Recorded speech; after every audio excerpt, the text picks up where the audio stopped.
I feel groggy and weary and tragic, punchy and bleary and fresh out of magic, but alive, but alive, but alive. I feel bitchy and twitchy and manic, calm and collected yet choking with panic, but alive, but alive, but alive.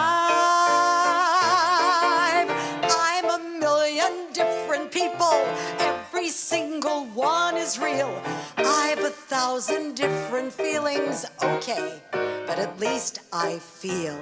And I feel rotten yet covered with roses, younger than springtime but older than Moses, but alive, but alive, but alive. I feel wicked and wacky and mellow, firm as Gibraltar but shaky as Jello, but alive, but alive, but alive. I feel, Tijuana. Oh, that's a nice place to go. I feel half Tijuana, half Boston. Partly Jane Fonda and partly Jane Austen, but alive. That's the thing, I'm alive.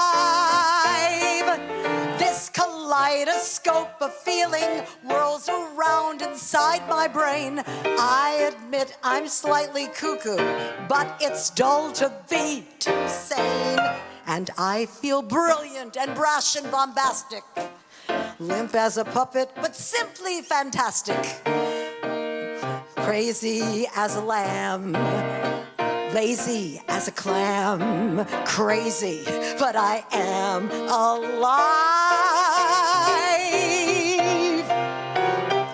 There are men just ripe for some kissing, and I mean to kiss me a few. Oh, those men don't know what they're missing, is the truth. I've got a lot of living to do. And there's wine all ready for tasting. And there's Cadillacs all shiny and new. Gotta move, 'cause time is a-wasting. There's such a lot of living to do. There's music to play, places to go, and people to see. Everything for you and me. Life's a ball, if only you know it. And it's all just waiting for you. You're alive, so come on and show it. We've got a lot of living, such a lot of living. We got a lot of living to do.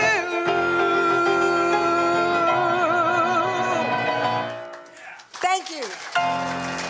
I'm going to share a story, which I've never shared before. I grew up on Mosholu Parkway, and I had, the first 5 years of my life, my formative years, I had what we would consider 4 parents. I had my mother and my father, and my grandma, and my Uncle Herb Saturn, who I adored. My Uncle Herb Saturn, now all the men in my family were all veterans of World War II, and my father always had a smile on his face. He came back from the war. I later found out after he died that he wrote shows overseas, and he just was a contagion of fun, funny, and positive energy. My Uncle Herbert, who again, from the time I was born till the time I was 5 when he left, I used to say, Uncle Herbert, when I grow up, can I marry you? I just adored my Uncle Herbert. He was gorgeous, he was tall, he was my hero. However, he had a very dark side. My father was in the Army. My Uncle Herbert was a young Marine. I think he lied about his age. He was in the South Pacific, and he watched his friends and colleagues die, and he survived in the South Pacific on bananas. And when he came back to the United States, he never had another banana. I mean, he was very secretive, very withholding, best sense of humor, the life of the party. As a matter of fact, when he was at camp on a bar. Mark Charlap, who was named Moose Charlap, was his camper, and Uncle Herbert named him Moose, which stuck with him. Everybody loved Uncle Herbert, but there was something very wrong with Uncle Herbert, and I didn't realize. My mother used to say to me, well, you know, you have to understand, he came back from the war, and I said, God damn it, the war's over 60 years. What is this? He was so troubled, he used to leave the apartment and walk for hours and just would be by himself. And yes, he had success, but we had a major fracture, and I never got it because he was not a complete person. He lost himself, and he never found himself because in those days, you know, PTSD and everything else was pushed under the carpet. And I myself was not forgiving because I didn't understand until my friend Ann Akers said, come do this with me and Ed Schloman. So I want to dedicate this to my Uncle Herb Saturn.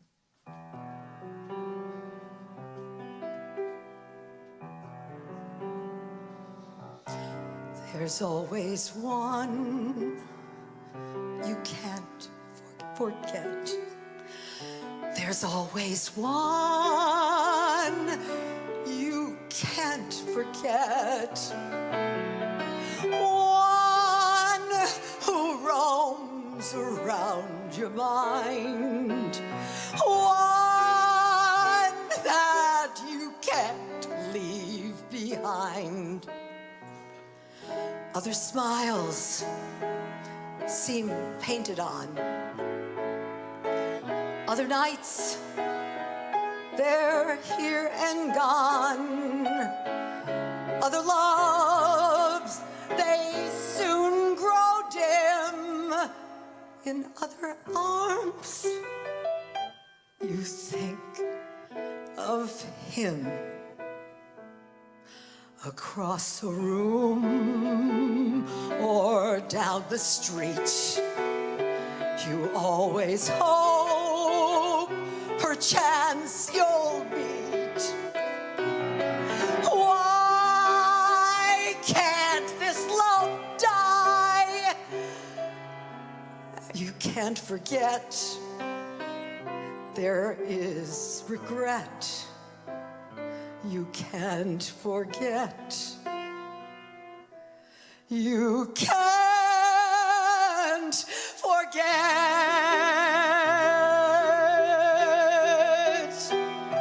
Rest in peace, Uncle Herbert.